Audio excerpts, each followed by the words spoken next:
Bienvenidos a la tercera clase del último módulo de su curso de Economía Pública. En este último módulo nos hemos concentrado en el estudio del gasto público. La semana pasada estudiamos la eficiencia productiva. Esta vez nos concentraremos en la eficiencia económica, particularmente en una de las técnicas de medición de la eficiencia económica que conocemos como el análisis costo-beneficio. La eficiencia económica, comparada con la eficiencia productiva, se refiere a las actividades que el sector público debe hacer, mientras que la eficiencia productiva es si lo que hace el sector público lo está haciendo bien. Entonces, empecemos el análisis a partir de diferenciar las etapas. Entonces, en primer lugar, es importante definir cuáles son los objetivos de política económica. ¿Qué es lo que se quiere alcanzar con cada una de las medidas que se vayan a tomar? Después, se deben estudiar qué maneras alternativas existen o cuáles son los distintos medios por los cuales se pueden alcanzar esos objetivos que se han planteado de política económica. Luego, se debe definir y medir los costos y beneficios sociales y financieros del proyecto. Aquí es donde vamos a estudiar hoy, en donde nos vamos a concentrar hoy en esta etapa. También hoy nos va a ocupar la cuarta etapa que estamos aquí señalando, que es la elección de una tasa social de descuento. Vamos a ver que eso tiene mucha importancia porque dependiendo de esa elección, algunos proyectos serán viables o no. La otra etapa tiene que ver con la estimación del riesgo y la incertidumbre. Muchos proyectos están sujetos a estos dos factores y seguramente va a ser importante tenerlos en cuenta a la hora de decidir lo que el gobierno debe hacer y lo que no debe hacer.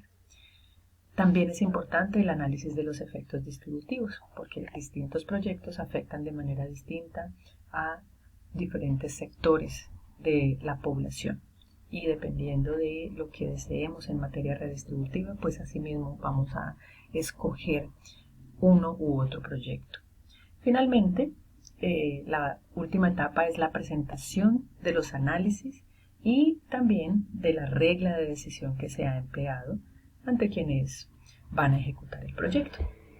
Entonces, empecemos acá por la valoración social de los costos y beneficios, que esto es importante hacer la distinción pues entre valoración privada y valoración social de los costos y beneficios, porque aquí además de tener en cuenta esos costos y beneficios que directamente afectan al ejecutor del proyecto, ¿sí? Que esto es el caso de los proyectos privados. En el análisis de costo y beneficio también se considera cuál es el impacto que el proyecto tiene sobre el bienestar de los consumidores, los contribuyentes y las empresas. ¿Sí? Es un análisis general social. A la valoración social de costos y beneficios está íntimamente ligado el análisis de los excedentes, que ustedes ya conocen por sus cursos de micro. Entonces, aquí vamos a tener en cuenta el excedente del consumidor. Como ustedes ya saben, pues es lo que está por debajo de la curva de demanda y por encima del precio que tiene que pagar el consumidor. Pongamos aquí el ejemplo de Alvin y sus coautores. Recuerden que esta presentación está basada en el capítulo 7 del libro de Economía Pública de estos autores. El ejemplo que ellos ponen es el de un transbordador para cruzar el río. Ustedes lean el capítulo que ahí hay otros ejemplos. Aquí el objetivo es distinguir entre lo que sería la evaluación privada y la evaluación social. Entonces, pues desde el punto de vista privado, ustedes ya lo saben de sobra, el proyecto le va a convenir a la empresa si el precio que pueden obtener está por encima de su costo marginal. ¿Sí? Por ejemplo, aquí en PM, siendo CM su costo marginal. ¿Sí? En cambio, desde el punto de vista social, el proyecto se debe evaluar más bien a la luz de los excedentes tanto del consumidor como del productor, ¿no? Entonces, miren, con el precio PM, el excedente total va a ser esta área, ¿sí? D, A, B, CM, ¿sí? Que comprende el excedente del consumidor, estoy señalando aquí con el cursor el excedente del consumidor, y el del productor, que es esta área que corresponde a las ganancias por encima del costo marginal. Si por una nueva regulación el precio puede ser solo CM, entonces en este caso tendríamos que el productor pierde el área de este rectángulo que estoy señalando con el cursor, pero esto es justamente lo que ganan los consumidores antiguos, porque ya están pagando un menor precio, y también ganan los nuevos usuarios el rectángulo ABC. Entonces ahí tendríamos que la ganancia en excedente total estaría dada por este triángulo precisamente, ¿sí? ABC, que es lo que ganan los nuevos usuarios. Entonces ese sería el tipo de comparaciones que tendríamos que hacer. Supongan ahora que se plantea una alternativa al transbordador y es la construcción de un puente. Aquí también podemos comparar la evaluación privada con la evaluación social. En cuanto a la privada, lo que importa es que el proyecto pueda generar los ingresos necesarios para superar los costos de construir el puente. Y una manera, por ejemplo, puede ser el cobro de un peaje. En cuanto a la evaluación social, supongamos que el gobierno, en vez de un peaje, construye el puente a partir de impuestos, ¿sí? Lo financia con impuestos generales. Entonces, aquí, ¿qué tendríamos? Que las empresas pierden lo que antes ganaban con el transbordador. ¿Qué ganaban con el transbordador? PM, A, B, C, ¿sí? Porque ese era lo que se les permitía cobrar como peaje. ¿Quién gana? Pues ganan los antiguos usuarios la cantidad PM, A, X0 o, recuerden que es todo esto porque ya ellos no tienen que pagar un precio, sino que se financian con impuestos generales. Y también ganan los nuevos usuarios, ganan el área A, X2, X0. Tenemos también que tener en cuenta las distorsiones que generan los impuestos y pues dentro de nuestros cálculos de beneficios y costos pues tenemos que incluir estos costos, estas distorsiones que se generan debido a los impuestos a los contribuyentes. Entonces, la ganancia neta que se obtiene de restar de estas ganancias de los consumidores las pérdidas de las empresas, a esas también se le debe restar la pérdida de los contribuyentes y con eso sabríamos si el proyecto pasa o no pasa. Esa es la manera de hacerlo usando los excedentes. Avancemos en el análisis haciéndonos la siguiente pregunta. ¿Realmente se pueden agregar los excedentes de todos los agentes afectados en el proyecto? Pues hay varios aspectos que tendríamos que tener en cuenta. Uno son los aspectos redistributivos.